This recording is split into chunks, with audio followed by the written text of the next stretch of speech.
Hello everybody, this is Patil AG, Assistant Professor at GEM College Karada. Today we are going to learn about the exception handling, that is the unit number 2nd from the application development tool paper number 2nd. Let's see the what is the exception and what is the exception handling. Before you going to learn about the exception handling, we must know about the errors and the types of the errors.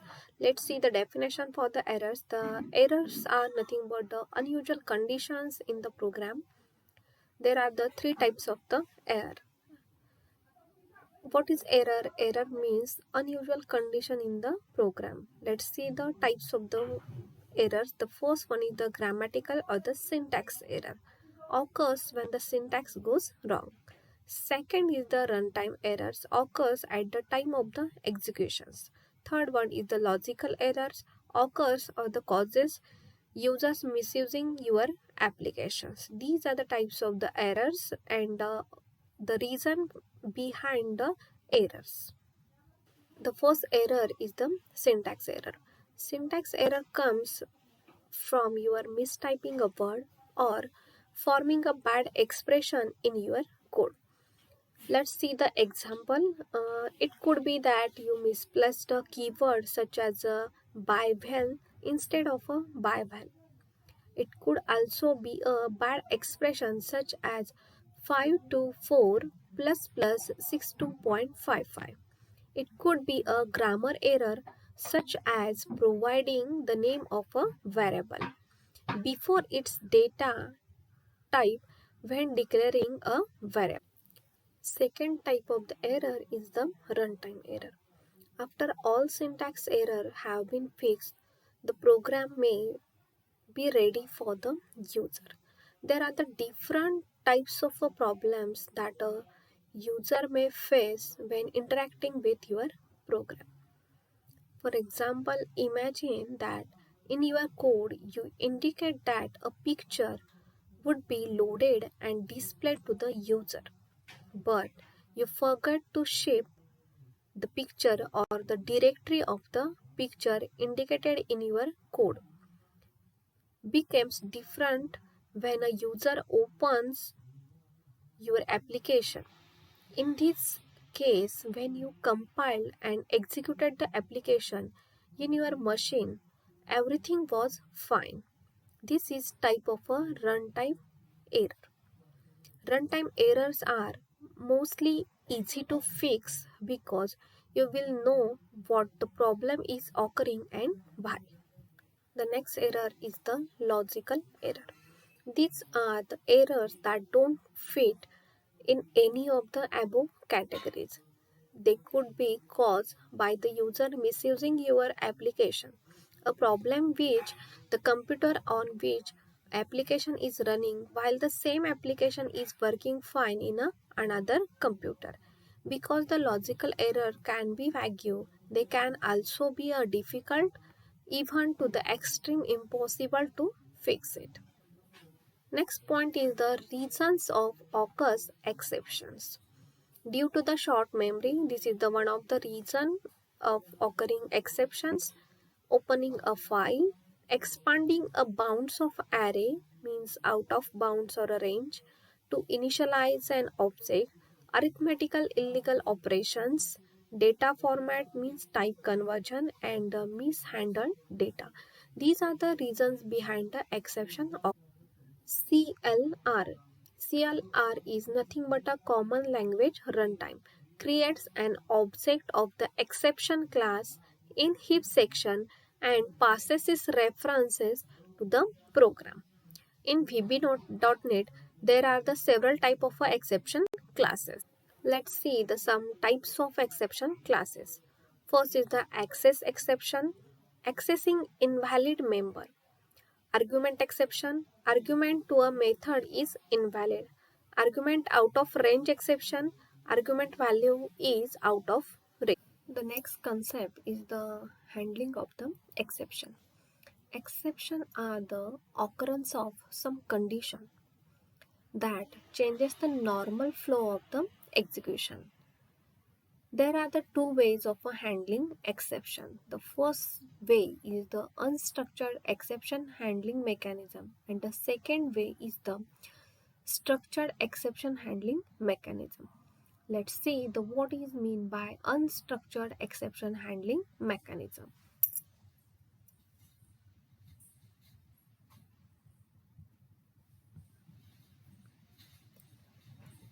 In the unstructured exception handling, it involves on error go to, resume, resume line, resume next statements. These are the statements which are included or involved in the unstructured exception handling. The first statement is the on error statement. These statements enable exception handling, specify the location of the exception handling. On error statement at the beginning of a block of code, and it handles any errors occurring within that block. When an exception is raised in a procedure after the on error statement execute, the program branches to the line argument specified in the on error statement. Let's see the syntax for the on error statement and the example of the on error statement.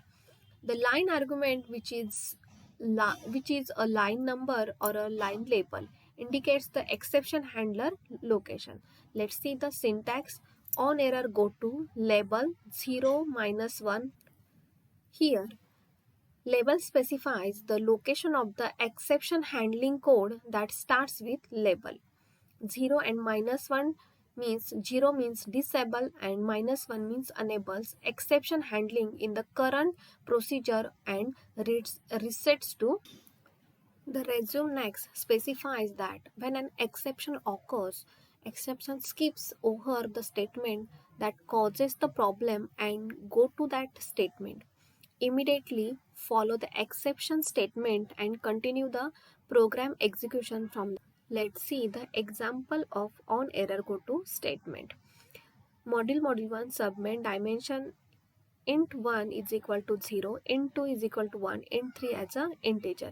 In this program, the int 1, int 2 and int 3, there are the three variables which having the data type as a integer. On error go to integer 3 is equal to integer 2 divided by integer 1. Exit sub.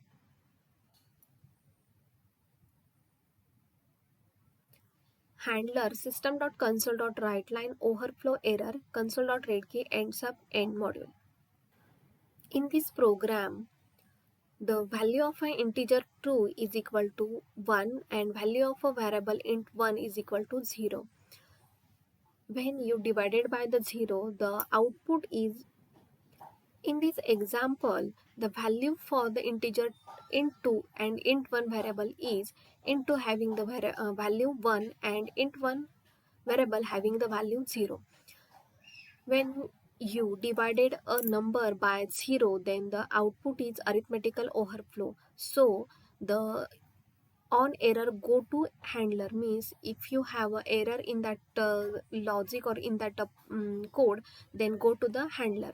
So let's see the what is handler. The handler, in the handler there is a one statement, that is the system.console.writeLine overflow error, and this message will be displayed as a output because of the integer 1 variable having the value 0 and the number which is divided by the 0, its output is a infinity, so it goes to the handler, and the statement which is enclosed in the handler, which statement is executed. Another example is related to on error go to label. Previous example is on error go to handler, and its current example is about the label. Let's see the example. Module 1 submain on error go to label 1. Dimension n as an integer, console.writeLine enter number. N is equal to console.readLine. Console.writeLine simple bracket double quotation number is colon quotation complete plus n dot to string. Console.read key exit sub. Label 1.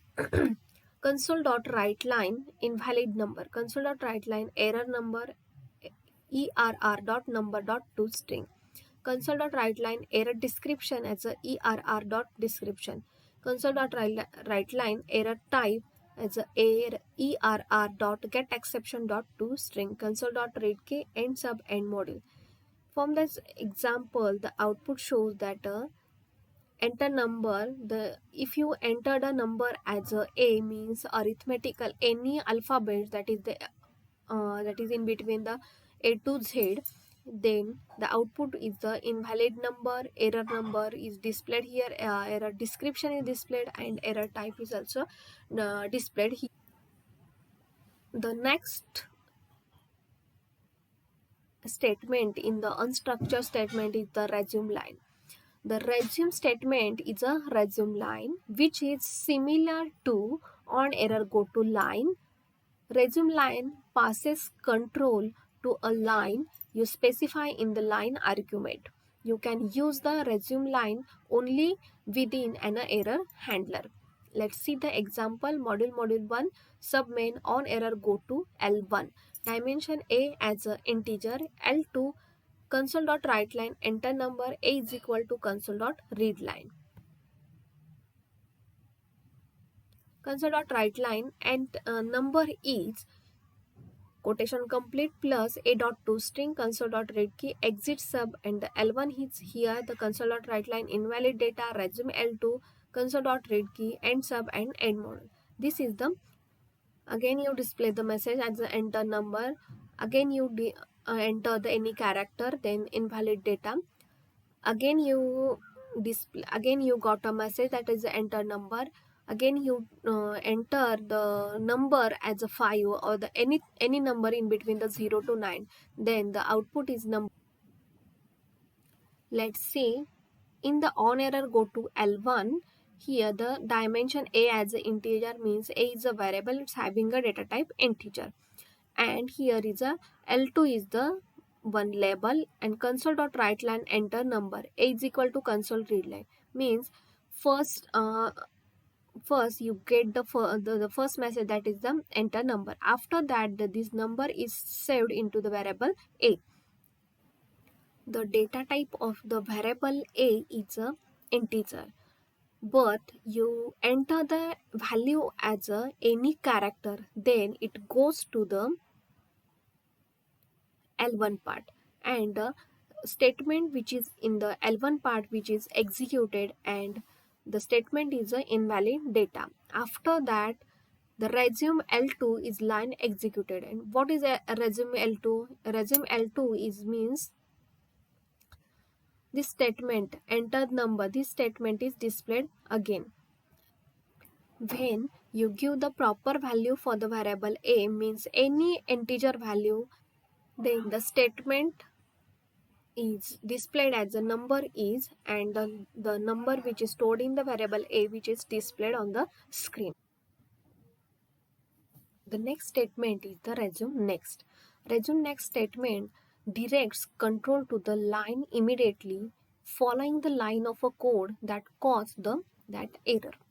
You might use the resume next for cases in which an error will not causes your application to stop working. You might also use it if an error will not change the expected result of your subroutine. Let's see the example. Module 1 submain dimension int 1 is equal to 0, int 2 is equal to 1, int 3 as integer. On error go to handler, int 3 is equal to int 2 divided by int 1.